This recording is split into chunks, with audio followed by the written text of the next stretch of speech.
Imagine this. You wake up in the morning, and the first thought that crosses your mind is, "Today, I'll finally change." You might tell yourself you'll start exercising, avoid that sugary snack, or resist the endless scroll on your phone. You make a silent promise, fueled by the belief that today will be different. Yet, by the end of the day, you catch yourself slipping back into the same old routines. You hit the snooze button instead of getting up on time, you open social media when you only meant to check one notification, or you end up eating that fast food you swore you'd skip. And as the night falls, you feel a familiar sense of frustration. You wonder, why is it so hard to change something as small as a daily habit, even when the bigger version of your life depends on it? Here's the truth. It isn't because you're weak, lazy, or lacking discipline. It's because your brain is far more powerful at automating behaviors than you give it credit for. When we think of habits, most of us imagine simple routines: brushing teeth, making coffee, or going for a jog.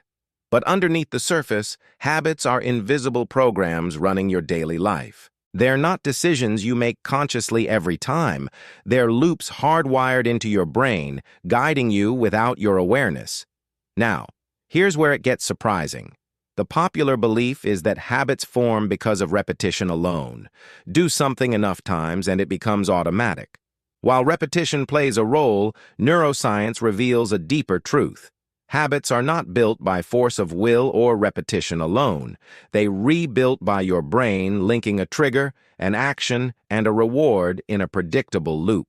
Once that loop is established, your brain literally shifts into autopilot mode, conserving energy by turning conscious effort into unconscious behavior. This is why you sometimes find yourself reaching for your phone or snacking without even realizing you've made a choice. Your brain isn't asking for your permission. It's running a program it has already coded. At the center of this process is a part of your brain called the basal ganglia, a small but incredibly influential structure that plays a major role in memory, pattern recognition, and habit storage. Neuroscientists studying brain scans noticed something fascinating. When you begin a habitual behavior, brain activity spikes at the start, dips while you're performing it, and spikes again at the end. That dip in the middle means your brain is essentially on cruise control. You might notice this when you drive home and suddenly realize you don't remember half the journey, or when you open your fridge and can't recall why you walked into the kitchen in the first place. That's your basal ganglia working silently in the background, running your life on loops.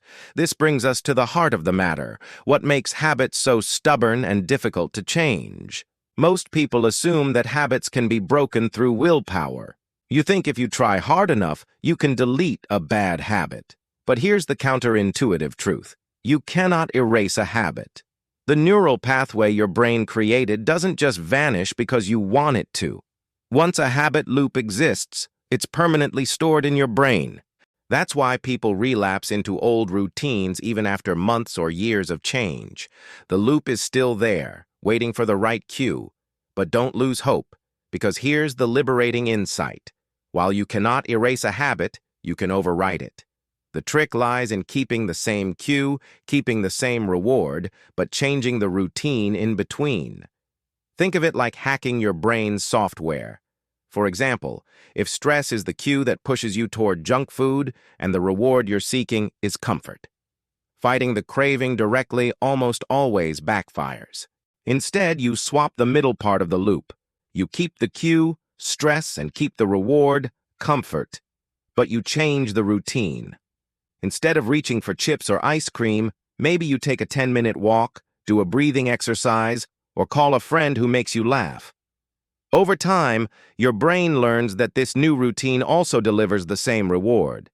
And little by little, the old loop weakens while the new one strengthens. Let's ground this in real-life examples. Picture someone trying to quit smoking. For many smokers, the cue is finishing a meal, the routine is lighting a cigarette, and the reward is the sense of relaxation. If they try to quit cold turkey, they may fight the urge at first, but because the cue and the reward remain, their brain feels a gap, and eventually they fall back. But if they replace the routine, say chewing gum, taking a short walk, or sipping tea, they keep the loop intact. Their brain still gets the relaxation reward, but now through a healthier routine. This explains why substitution strategies work far better than pure abstinence. The same principle applies to positive habits. Let's say you want to develop the habit of reading every night. You could set the cue as finishing dinner, the routine as reading a chapter, and the reward as jotting down one interesting idea or even giving yourself permission to relax afterward. The more your brain associates this loop with a sense of reward, the more automatic it becomes. Eventually, you won't even have to force yourself to pick up a book. It'll feel incomplete not to. Now let's break this into a system you can apply immediately.